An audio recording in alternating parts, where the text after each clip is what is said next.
Hey everyone, Mr. Skelton here, back at it. Lesson 4, Unit 3, Factoring Quadratics. We're continuing our unit on quadratics, and today we're going to review some of your factoring skills from your Algebra 1 days.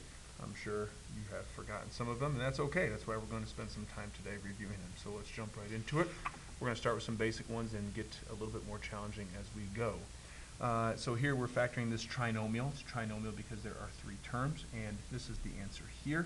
So we want to factor this into a product of 2 binomials, And if you remember from your Algebra 1 days, we used to say something like this: what 2 numbers can you multiply together to equal your C value, which in this case is 40? Take those same 2 numbers and add them together to get your B value. So what 2 numbers multiply together give you 40, but the same 2 numbers add together to get 14? That is a positive 10 and a positive 4. 10 times 4 is 40, 10 plus 4 is 14. Now, you'll notice I wrote my answer as x plus 10, x plus 4. Here it's x plus 4, x plus 10. The reason I did this is because it doesn't matter what order you write them in. That would be your answer in terms of factoring this trinomial. This is the method you do when you do not have an a value. You notice your a value is 1. So this method of saying what 2 numbers multiply together give you C, add together give you B, works when you have a trinomial with an a value of 1. You'll see what we do when we don't have an a value of 1 down the road. I know you can see the answer there right below you, but again, the same thing. I know we have kitten level, mouse level. I'm blaming Mr. Panning here. This was his idea, not mine. So you can talk to him about the levels of factoring here. Again, same situation. My a value is 1. I have a trinomial. I can ask myself what 2 numbers multiply together give me 12, add together to give me negative 7. That would be x minus 4 and x minus 3. Please understand this. One thing I'll show you on this one, if I were to multiply these 2 together, x times x, x squared, x times a negative 3 is negative 3x, times negative 4 times x is negative 4x, and negative 4 times negative 3 is positive 12. Put my like terms together, I get x squared minus 7x plus 12. You'll notice that I get what I started with. So when we factor, we're just breaking down this trinomial. We're not changing it at all. We're just writing it as a product of 2 binomials. That's what we do when we factor. Okay, but this would be our answer right there. Same situation down here. Again, more of the same thing. Just giving you a lot of these here. What 2 numbers multiply together give you negative 5. Add together, you get positive 4. So in this case, you have a positive 5 and a negative 1. Just double check. 5 times negative 1 is negative 5. Check. 5 minus 1 is positive 4. Check. There's our answer right there. Moving on. Okay. So what happens when we have a situation where you have an a value that is not 1? So if you'll notice, we have a trinomial. We have an a value, though, of 4. You can do this a couple different ways. You can do a guess and check method where you just play with numbers and play with what you're going to put here and play with what you're going to put here and see if you can multiply it to get back the original expression. I teach in Algebra 1, or I've taught what we call the box method, and so I'm going to show that to you here. And this takes some time if you didn't learn this way. You may have had Algebra 1 with a different teacher who taught you how to factor these in a different way. And if you remember that version of how to factor, please, by all means, do that. I'm just going to show you what I used to teach my kids when I taught Algebra 1. I would simply make a box with 4 squares in it. You always put your first term in the first box and your last term in the last box. That never changes, okay? And then what you're going to do is you're going to create a new C value. So I would cross this C value out, and I would get that new C value by what I have in my boxes, by taking the first term and timesing it by the last term. So 4 times 3 being 12. And I get a positive 12. So my new problem is really 4x squared plus 7x plus 12. And now what you can do once you've created a new C value is ask yourself that question we asked ourselves on questions 1 through 3. What 2 numbers multiply together give you 12, add together you get 7. Well, that'd be a positive 4 and a positive 3, right? 4 times 3, 12, 4 plus 3, 7. Now, some people will ask, well, do you need to put the 4 here and the 3 here? No. I could have easily put in a 3 here and the 4 down here. It doesn't matter. What you do need to do, though, is put a variable in those 2 boxes. So you'll notice the only box that does not get a variable is the last box. Now from here, this is where it gets a little goofy. What we're going to do is we're going to find the GCF of these top two boxes, and I'm going to put my answer right here. So you'll see I put a red arrow, and it's going through this box and through this box. So what's the GCF of 4x and 4x squared? It's 4x. What's the GCF of 3x and 3? 3. Okay? And that, 4x and a positive 3, is one of my answers. And you can see that down here, 4x plus 3. Now, how do I get my x plus 1? Well, I'm going to do the same thing. I'm going to go up. So I start from the bottom and I go up. What's the GCF of 4x squared and 3x? Just x. It's the only thing they have in common is x. You can't pull out a number. What's the greatest common factor, GCF, of 4x and 3? 1. 1 is the only factor that these two have in common, so x plus 1. And again, I could have easily switched the order of these around. I could have put the 4x plus 3 first and the x plus 1 second. Let's do another example. If you want to, go ahead and hit pause and try this on your own and see if you can come up with this on your own. Okay, so again, I'm going to go ahead and make a box here.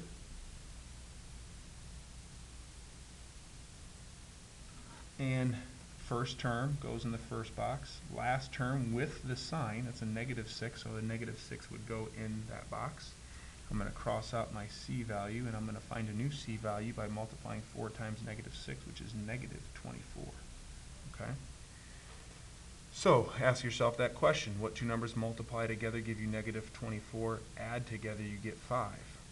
Well, that's going to be a positive 8 and a -3. 8 times -3 is -24. Check. 8 minus 3 is positive 5. Check. You put your variable in here, and we do the GCF. Now this one's a little different because of my next step after this one. First of all, GCF of 4x squared and 8x, that would be 4x. 4 and 8, the largest number I can take out of 4 and 8 is a 4. The largest letter or variable I can take out of x squared and x is just an x. Okay? Now down here, this is where it's a little different. This is going to be a -3. Now the rule is the only terms that can be negative is this term here and this term here. How do you know if it's going to be a negative factor that you take out? The answer is if the last box that your arrow goes through, which is this box here or this box here, if this box is negative, you take out a negative factor. All right, I know that's a little quirky and a little different. It works every time. You may have to practice these a bunch to get that, but that's how it's going to work. Okay. So as I go up, greatest common factor of 4 and -3x and 4x would just be a positive x. Again, I know that this is a negative box, but this one's not. The only terms that can be negative, the factors that can be negative, is this one and this one here. So that's going to be a positive x. And then as I go up here, this is just going to be a 2. So you can see I have 4x minus 3 here on this left side, and I have x plus 2 over here. Okay. Move on to the next page.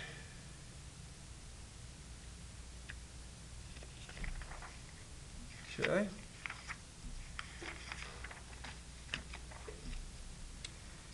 All right, number 6 is actually kind of snuck over here, and the reason we want to show you these type of questions, the reason I want to show you these type of questions is if there's ever if there's a factor that can be taken out, like when I look at this 4x squared plus 2x and I asked you just to factor that, I know I can take out a GCF first. Like if you go back and look at some of the problems that we just did, okay? I know I'm kind of going backwards, but I'll do this real quick. Like a 4 and a 7, and that originally was a 3. Well, I can't take anything out of that first. 4, 5, and that was a -6. I can't take anything out of that. But if you look at this right here, 4x squared plus 2x, you notice that I can take a 2 out of that. I can factor out a 2. I can also factor out an x. Now, if I factor out a 2x, that means to divide out. I can divide out a 2x, so what's left over, right? That's just going to give me 2x, and that's going to give me a 1. 2x times 2x is 4x squared. 2x times 1 is 2x. This is the answer to number 6. Okay? This is actually number 7. If you look at this, okay, you see 2x to the third, you see 24x squared, you see 64x. You always have to ask yourself, hey, before I start this problem, before I start factoring, is there a GCF that can be taken out of first? That's the first rule of factoring. If there's a greatest common factor, it needs to be taken out first. I notice that a 2, a 24, and a 64 are all even, so I can factor out a 2 out of all of this. I can divide out a 2. I also notice x cubed, x squared, and x. I can take an x out. So now I'm just going to rewrite the problem after I've divided out a 2x or factored out a 2x. I'm left with x squared, I'm left with 12x, and I'm left with 32, right? And just go back and check. 2x times x squared, 2x cubed, yes. 2x times 12x, 24x squared, yes. 2x times 32, 64x, yes.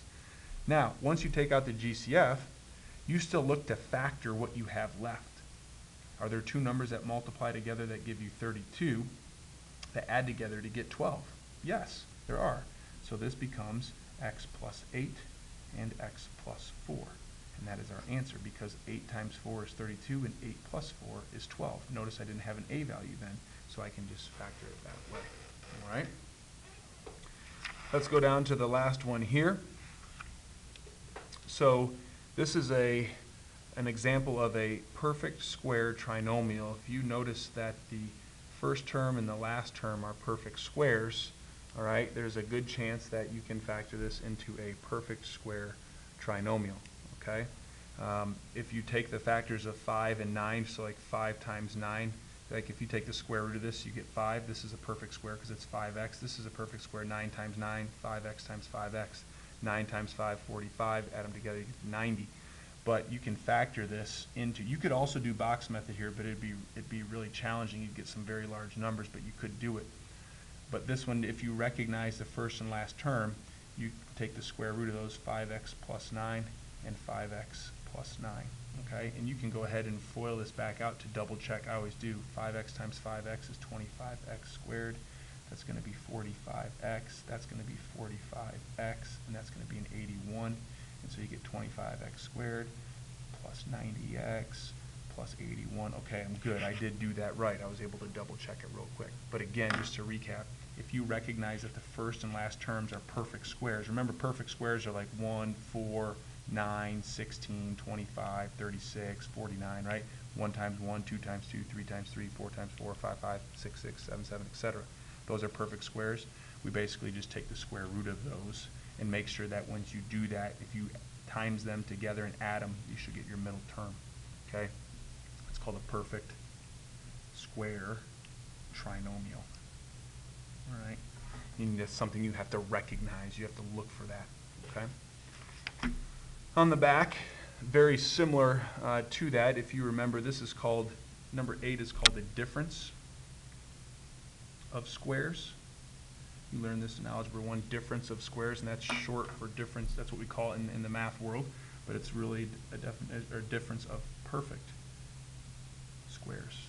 X squared is a perfect square, 64 is a perfect square because 8 times 8, this factors into x plus 8 and x minus 8.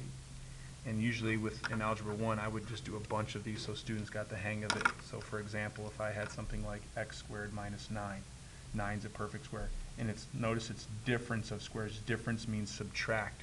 You couldn't factor this if this was a plus sign. It just wouldn't work, okay? So x squared minus 9 would be x plus 3, x minus 3. If I said x squared minus 60, or not 64, I just did that, 36. X squared minus 36, x plus 6, x minus 6, okay? X squared minus 100 would be x plus 10, x minus 10.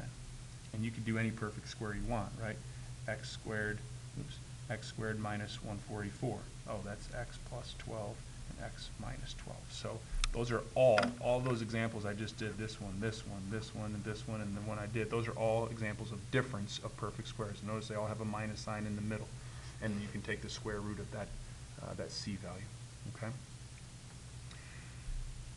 Grand Poobah level, okay? Just means it's a challenging one. Again, what's the first rule of factoring? This looks like, wait a minute, x cubed, I got some weird numbers. Well, I know that 8 and 98 are both even, so I know I can take a 2 out. Both of these have an x in it. So now I'm just going to factor out a 2x or divide out 2x out of each term and then see if I can factor what I have remaining. So I'm left with, that's just going to be what, 4x squared minus 49, right? 2x squared times 4x squared would be 8x cubed, check. 2x times 49 would be 98. And this is just a larger difference of squares, right? Notice, is 4 a perfect square? Yes. Is x squared a perfect square? Yes, x times x. And 49 is a perfect square.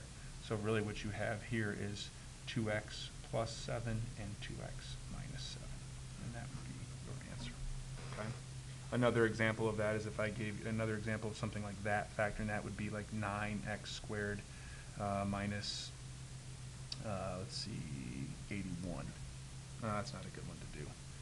Let's do something like 4x squared minus, let's do 49.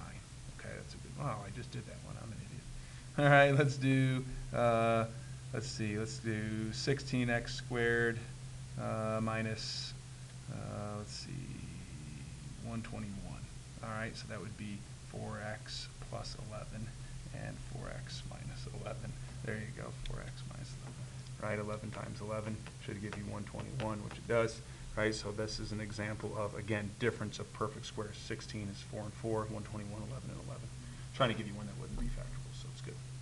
All right, so a lot of different, I tried to go as quick as I could. I didn't want to burn up a lot of your time. A lot of these you've done in Algebra 1, but it's good to go back and review how to factor because it is a tough skill. So if you have some questions as you're going through the assignment, obviously be happy to help you out, okay? Look forward to seeing you in class. Take care.